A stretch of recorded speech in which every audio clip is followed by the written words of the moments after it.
Salam alaikum wa rahmatullah khawti, j'espère que tout le monde va bien. Voilà, aujourd'hui je suis venu pour faire une petite vidéo sur un sujet qui est en train de nourrir les médias du monde entier depuis plusieurs semaines. Et ce sujet-là, c'est la situation en Côte d'Ivoire. Déjà, je suis pas venu pour parler du problème des élections en Côte d'Ivoire parce que je pense pour ma part que c'est un problème qui est complètement flou. Faire croire aux gens qu'on a la vérité ultime sur le président légitime de cet État est complètement absurde. C'est complètement absurde. Chaque camp est en train de jeter des accusations sur l'autre. Qui plus est, ça ne reste qu'un problème ivoirien qui doit être réglé par les Ivoiriens eux-mêmes. Au bas de la phrase des Khawti, j'ai envie de rentrer dans le vif du sujet, de ce qui m'intéresse réellement moi. Ce qui m'intéresse réellement, c'est ce que je suis en train de voir actuellement en France, et bien sûr quand je parle de la France, je parle de son gouvernement, et aussi au niveau de l'ONU. Ce qui m'intéresse réellement, c'est cette hypocrisie qu'on est en train de nous servir depuis des semaines. Ce qui m'intéresse réellement, c'est cette hypocrisie qui est devenue un des éléments primordiaux qui va mener la Côte d'Ivoire vers une guerre civile si ça continue comme ça. Et pourquoi je parle d'hypocrisie, Khawti? Pourquoi je parle d'hypocrisie? Quand on lit les communiqués officiels au niveau du Quai d'Orsay, ou là de l'ONU, et même au niveau de leurs médias qui soutiennent cette propagande et cette hypocrisie, quand on lit ces communiqués-là, on a l'impression que la France et l'ONU, ils sont là en train de s'inquiéter de la situation en Côte d'Ivoire, de la démocratie en Côte d'Ivoire, qui sont en train de s'inquiéter de la paix en Côte d'Ivoire, de la vie même des Ivoiriens. Foutesque tout ça. Foutesque tout ça. Ce qui les intéresse réellement, ce sont leurs intérêts. Ce qui intéresse réellement la France, c'est son intérêt à elle. C'est de ne pas perdre un pays qui faisait partie de sa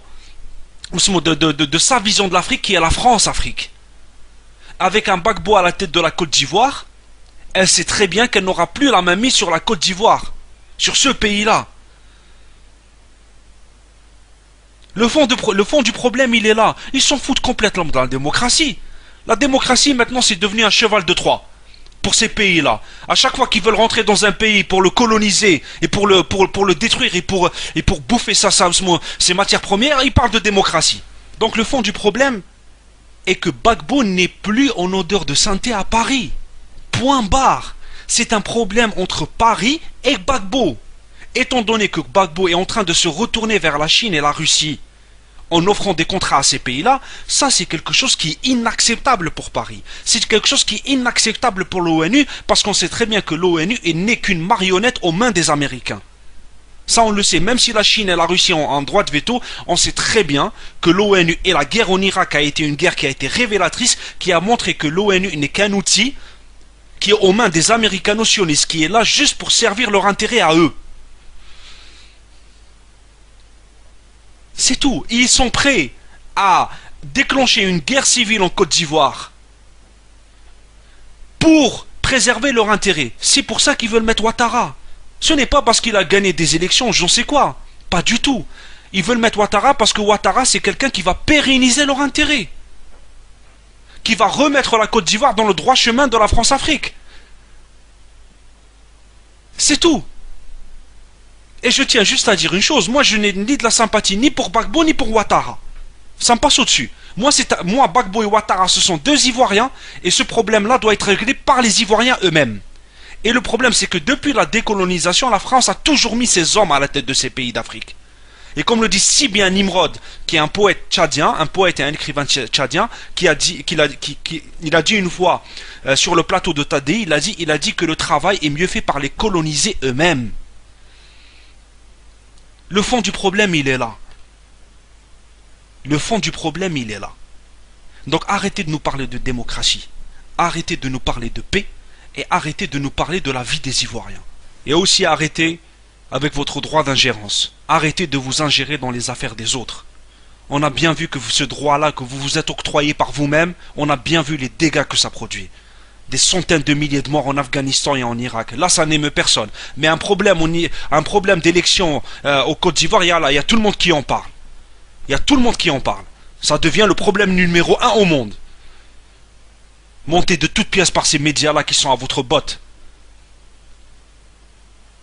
Arrêtez votre ingérence. Laissez les peuples faire leur révolution tout seuls. Laissez-les faire leur révolution tout seuls.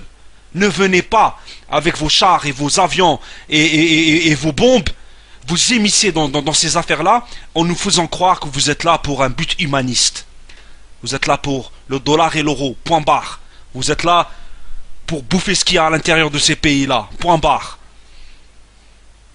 Voilà ce que je voulais dire. Une dernière chose.